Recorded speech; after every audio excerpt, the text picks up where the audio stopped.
Well, welcome back. The Supreme Court expected to issue two more blockbuster decisions later this morning.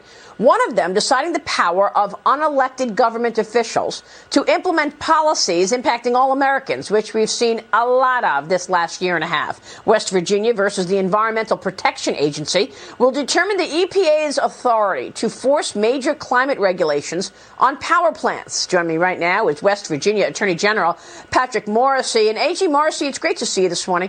Thanks so much for being here. This is a really, go ahead, sir.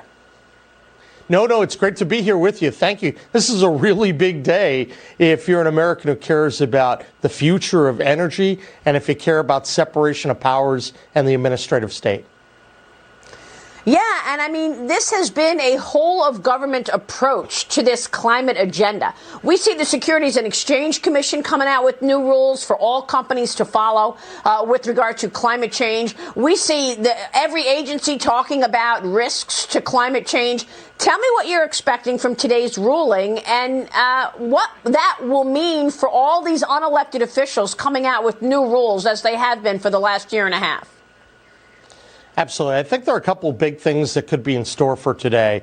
Obviously, we're first and foremost hoping for a victory so that they can't utilize the Clean Air Act in a way that Congress never intended. These guys have always tried to take a little tiny portion of authority and then argue they could do sweeping climate change regulations. They can't do that under the law. But there's an even bigger principle that's at stake here. That says when you have a major issue of the day, something that everyone knows has vast economic or political significance, Congress, not an unelected bureaucracy, gets to make the decision. And that's the way the founders intended it, because you want to make sure that West Virginia, California, Texas, all of the states get a seat at the table. So it really stands for that very simple concept. And a lot of people are talking about what the implications would be, but shouldn't we all want to know what the rules of the road are? Our Constitution's clear in terms of how authority should be delegated, and we're hopeful that principle gets reaffirmed today. Well, I think you explained all of that so well, AG, and I appreciate that. But look, let's face it, all year and last year, we've been hearing the same from unelected officials. I'm talking about OSHA coming out with a vaccine mandate. I'm talking about the SEC coming out with a climate agenda rulemaking new order. And it goes on and on. So is the Biden administration really going to listen to whatever ruling is out today? Because they've been told time and time again, these people cannot make such rules. The Congress has to pass laws. Look, I think today is a big case because it's an opportunity to really push back on what the Biden administration and, quite frankly, other administrations have done. Because now you get to say, wait a minute, go back to Congress. And it's an opportunity to say, if you're going to engage in federal overreach, which we know the Biden administration has been doing on the energy agenda, look, a big portion of the inflation that we're seeing right now is as a result of the Biden energy policy. I think that this case is going to resonate across the country. We're very hopeful we get a positive result because people know that you shouldn't have these bureaucrats seize power. Now, if the Biden administration continues to abuse their position, I'll take them back to court again and again and again. We'll keep beating them again and again and again. And I think the key thing, though, is to educate the American people as to what this is about. You can't allow these unelected bureaucrats to seize power on these questions that Congress is authorized to make.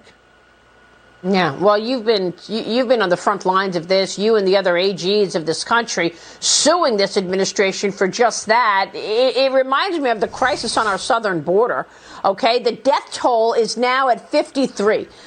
53 migrants from that horrific human smuggling tragedy that we reported on this week in San Antonio, Texas, described as the deadliest smuggling attempt ever in the U.S. Vice President Kamala Harris responded, and when doing so, she actually accused the Texas governor, Greg Abbott, of politicizing this strategy. It's unbelievable. Watch this. How the governor of that state responded really highlights part of the problem, because his response, where there are 50 dead bodies in his state, is to go straight to politics instead of dealing with the realities of the issue. Wow, that is just incredible. The suspected driver of the abandoned tractor trailer will have the first court appearance today, AG. And we know what happened here. As a result of Joe Biden and Kamala Harris's wide open border, a tractor trailer was left for dead in San Antonio, Texas. 100 people were jammed into that truck, and 53 of them are now dead.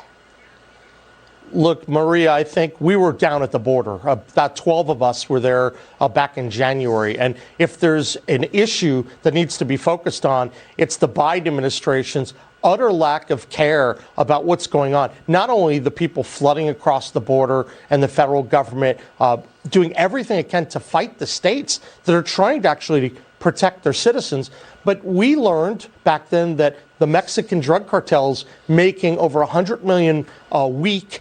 And the fentanyl epidemic, I've come on your program before and talked about people are dying by the bucket load. And this administration, what the worst dereliction of duty that we could possibly imagine, allowing American citizens to be slaughtered. It's just unacceptable on every level. Yeah, I mean, just to be clear, these were migrants from Mexico, Guatemala, Honduras. They were all jammed in this truck after they illegally crossed into America. And then the truck was sweltering hot. 110 degrees or something, and it was left for dead. And, you know, this is the dangerous track these people are on, coming from the Northern Triangle and 150 other countries, by the way, and coming in illegally to America. And, AG, I remember when a federal judge said that the administration had to put Remain in Mexico back in place, and they pretty much blew it off. It was a fraction of the people that they were sending back to remain in Mexico. So that's what I'm asking you. What we hear today from the Supreme Court, will the Biden administration follow the rules or blow it off the way they did with Remain in Mexico? Well, we certainly hope that they will. We've been very supportive. I know that Texas and Arizona and many other states, Missouri, have been out in front leading. We've been supporting them on this because we do want to go back to Remain in Mexico. And the Biden administration, they have to follow the law. And that's why I think you've seen the states come back time after time to push them to do so. But let's make no mistake about it. When you put a green light sign up in all areas of the border and you tell everyone to come on in, this is the kind of thing you're going to see, cause and effect. And so the administration has been absolutely responsible for everything we've seen here. Yeah, it's absolutely extraordinary. AG, we're going to be watching that SCOTUS decision closely today. Thanks very much for walking us through it. Great to see you this morning. Hey, thanks so much, Maria. Be well.